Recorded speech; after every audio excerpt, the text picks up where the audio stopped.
The coaching carousel in college basketball is already off to an early start with 4 high major jobs open, 3 of which are in the ACC and 1 of which is at one of the sport's traditional powerhouses. And here to help put these coaching searches into perspective is our very own Eric Bossi and Isaac Trotter. Fellas, welcome to the show. Earlier this week, you guys dove into the Indiana job and the caliber of position it currently is. I ignited a little bit of a social media firestorm, as I sometimes like to do, when I noted that sometimes the most passionate fan bases, they tend to overestimate how good of a job they might have, but I actually don't think that's the case this time around for Indiana. I actually think this is a better job than maybe it has been in the past, specifically because the NIL commitment now matches the history of the program. So my question to you, and Bossi, I'm going to start with you on this. Is Indiana now a top 5 job in the sport? Look, Adam, I'm in that same world that you are with online presences and message boards and Twitter and all that stuff. So I get the outcry about it's not a top 5 job. And the thing is, I don't think even the most fervent Indiana supporters are arguing that it's a top 5 job right now. They understand there's been no Final Four since 2002, and there's only been 2 Big Ten regular season championships since then. Everybody knows you've got Duke, Kansas, Kentucky, and North Carolina that stand out as probably the top 4 jobs in the country. But after that, it's a crapshoot. So are they a top 5 job? I'm not sure. But they're definitely in the conversation as a top 10 job, and certainly no worse than a top 15 job. And in any job cycle, you're not going to get very many jobs in the top 10, top 15 realm, or even with discussion as a possible top 5. So regardless of exactly where you slot it, this is a great job. The facilities are there. As you mentioned, the NIL piece, and they've got the history to sell and try and rebuild. It's a great job. Well, I also think it comes down to what is the job compared to the other ones that are opened in this cycle. Like maybe it wouldn't have had the same type of oomph in the cycle last year when, Kentucky opens up and stuff like that. But I do think this year in this cycle, there is a chance that Indiana is the best job that opens up, which opens an opportunity for them to go in and make serious waves. And the thing I think that's also an underrated aspect about this, there's real talent on this roster for that next coach. If you could retain some of maybe a Miles Rice, maybe Mackenzie McDougall, maybe it's a Malik Renew, you get 2, maybe 3 of those guys back. You could potentially look at a tournament team next year with a really high ceiling if you kind of hit on some of those ancillary pieces. So I think that kind of boosts up the cachet of what this roster could look like next year, because this could be a thing where this is a retool. This is not a rebuild. We are competing to win right away next year. All right, very interesting on that front. Let's move to the ACC, where we already have 3 different openings. We've got Virginia, we've got Miami, we've got Florida State. Shortly after you guys wrote your piece on Indiana, our colleague Travis Branham wrote a story about these 3 jobs, and he says Virginia is the best of those 3 ACC jobs. So, Bossi, I'm going to go to you. Do you agree with that assessment? I do agree with Travis that Virginia is the best of the currently open ACC jobs. Now, obviously, Ron Sanchez is going to get every chance to try and stake his claim to that before they move on. But at 12-12 overall and 5-8 in the ACC, I'm not sure how strong a chance he has. But what I like about Virginia is obviously you've got the national championship in 2019.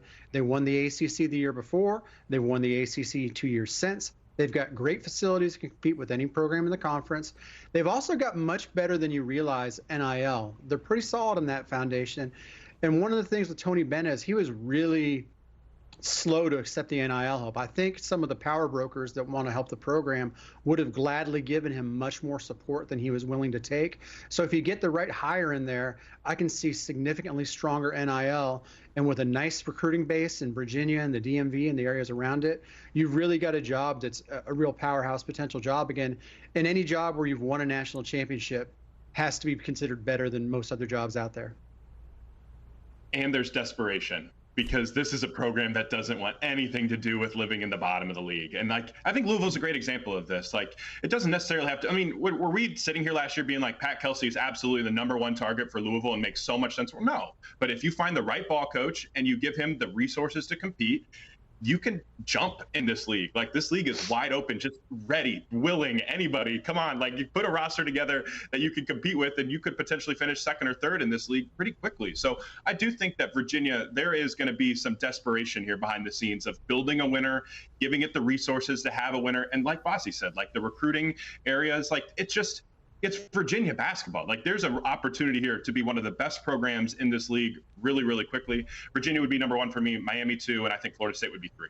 You know, it's a really interesting point that you guys make because there are very few jobs where you walk into a already existing NIL commitment. Lots of those places, you've got to galvanize that support and build towards that, just like you do building any other part of the program. Wanna spin off that a little bit and talk about Florida State. Travis said he thinks it is the worst of the 3 ACC jobs. He cited NIL, and then he cited some of the more traditional factors like location and facilities. So, Bossy, again, we'll start with you. Given some of those constraints or challenges, who do you think they could potentially appeal to? Because I don't think Will Wade's walking through that door, but maybe I'm wrong. There's no doubt that someone like Will Wade would be an incredible hire, but he's going to have his choice of open jobs this spring. So, maybe he gets Florida State, we'll see. But I think this is the perfect job for somebody who wants to prove that they can maybe do a little bit more than with less. Somebody who wants to prove they belong on the highest level. Maybe someone who's looking for a little change. There's 2 names that have been brought up in the search that really stand out to me. You've got Luke Laux, a former player in the program who has established himself as a hot name in NBA coaching circles. He's currently an assistant with the Sacramento Kings. So coming and making that move to college basketball, he'd be young, he'd have a bunch of energy and a lot to prove. And then another name that I really like is Samford head coach Bucky McMillan. He was a highly successful high school coach in the state of Alabama before moving on to the college ranks. He's been eminently successful since taking over at Samford. He knows the South, he's got lots of contacts there, and he knows how to really identify talent. And whoever gets this job, they've got to be a great identifier of talent as they build those other areas of the program up. And, I think another couple names that make sense to me are like Alan Huss at High Point, a guy that we've known that can put rosters together and build, whether that's in the high school recruiting ranks and also in the transfer portal. What about Brian Hodgson at Arkansas State? Another guy who has real ties to the South. He coached at Alabama, but he gets guys on the recruiting trail. And if you are able to put him in position to be, even just in the ballpark NIL wise, I think he has an opportunity to put rosters together that could compete. Because again, like we said with the Virginia spot, this ACC is just begging teams to be solid. Like, there is not, the runway is here to finish top 5 in the league. Like, it's right there for you. And I think like guys like, Laux that Bossy brought up, I think, Bucky McMillan would be a great one, but Huss and Hodgson's, those 2 guys, it would not take them much to put rosters together that would be ready to go and ready to be, at least 500 in this league next year. All right. As always, thanks to you both, Eric Bossy, Isaac Trotter. You can always find their work on 247sports.com, not just for Coaching Carousel, but also wall-to-wall team coverage, recruiting rankings, recruiting updates, and transfer portal updates. We know that's coming up in the next few months. You can visit 247sports.com.